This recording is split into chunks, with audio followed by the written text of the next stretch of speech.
And I've noticed sort of like two different sort of reactions I'm seeing to this. One is, look how crazy it was how media treated a female celebrity at that time, and how like strange that would seem today.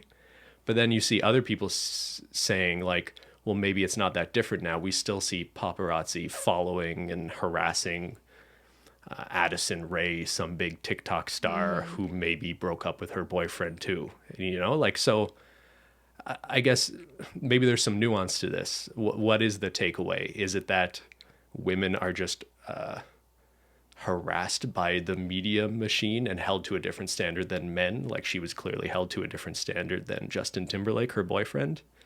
Or has there actually been a pretty significant shift in a young female pop singer today sitting down for an interview wouldn't be asked questions about her virginity like Britney Spears was 20 years ago?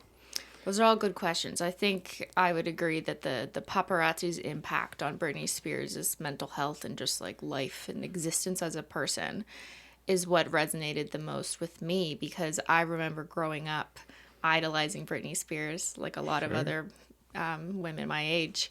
And that storyline of being hounded by the paparazzi, which became a storyline in more recent years, wasn't obvious to me as a 16-year-old, right? Because I'm just seeing the product of that hounding of her. I'm seeing all the like In Style 17 or whatever magazines that just have paparazzi pictures of like stars. They're just like us. And it's Britney, I don't know, tripping on the sidewalk or something, or grocery shopping. And you can tell, looking back now, that so much of her life is documented in a way that it's like, come on, guys, like, let her go get her smoothie. And there's way worse examples. That's just like regular life stuff. But I feel bad personally for just being, you know, a 16-year-old looking at all these magazines and being like, yeah, oh my God, what did she do last weekend? Let's read it. And, you know, getting together with my girlfriends, sharing this magazine. Oh, have you seen this yet? And I didn't have the insight at the time, and couldn't have been expected to have that insight at the time either, to really understand what I do today, which is like, celebrities are people too. Stars, they're just like us, except take that meaning to a deeper level and really think about it, is kind of the irony in some of those headlines that I recall now. And I just, like, on a personal note, having a tiny fraction of the amount of fame that Britney Spears has. Obviously, the paparazzi does not hound Simply Nailogical. No. I'm just saying that, but I have a tiny bit of exposure to, you know, fans screaming at me or wanting my picture or autograph. So there's a little bit of experience, and the level she was on is something that I cannot even comprehend. Like, I, as it is, have anxiety when I've been in crowds of a few hundred or 1,000. And the amount of damage that can do to her self-esteem, her self-perception, and just like how to operate with other people, I think, how to talk to others after that. I can't even imagine how much of an impact that was. So there's a part of me that feels bad for almost just participating in all of this, because just by nature of buying these magazines, I guess I was a participant. And then there's the other part of me that I didn't know this. I didn't fully understand or appreciate it. And I believed that I was a fan. Like, I liked her. I didn't have any negative vibes or intentions in her story when I was a young girl. Like, I wanted to see her do well. I wasn't part of the crowd that was happy when she had her quote unquote breakdown in the media. Like, that made me sad. And maybe that comes with because I idolized her. I didn't want to see that happen to her. I mean, no one was happy. No, I think there were media. Some parts of media were, I don't know if excited is the right word, but they were not mad about this storyline, right? Well, yeah, like they knew people cared about it. They knew it could get clicks, right? So they were going to cover it in that way. But there were even some parents. Like, I remember discourse from parents, I don't know if this is like through high school, and parents would be like, well, serves her right, she shouldn't have been so crazy, or whatever the headline was like. But it's just older people picking up on headlines that they're being fed and kind of repainting this picture of a young pop star. Shouldn't have been so cool. I have no idea what you're talking about. There were older people when I was a young teenager who would see the headlines about Britney Spears' quote unquote downfall and say, well, someone should have looked after her, or serves her right because she's going crazy, or whatever the headlines have fed to them. So there were people who would just like agree with what the narrative was saying at the time. Yeah, I guess it's really weird to look at like talk show clips from that time where they're just like openly mocking the fact that she's clearly having like a mental health crisis. And you'll see like Jay Leno go like, "Oh, bald Britney Spears attacking people," as if it isn't someone like in a real moment of crisis that deserves our empathy and not our ridicule.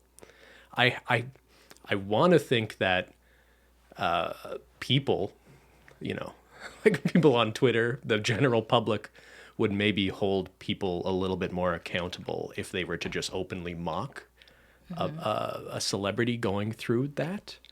But there's still definitely that tendency, and the paparazzi thing hasn't really changed. I guess the difficult thing is like when you have people like the Kardashians who are literally coordinating with paparazzi, like they want to be followed and have pictures taken of them. It sort of blurs the picture of how whether celebrities have some like it's not just a clear relationship of paparazzi hounding celebrities, right? If they're also sort of participating in that game. But yeah, clearly, like they interview a guy who was taking pictures of her, and like the guy who was taking pictures of her the night she shaved her head and attacked some paparazzi with a umbrella, I think, right?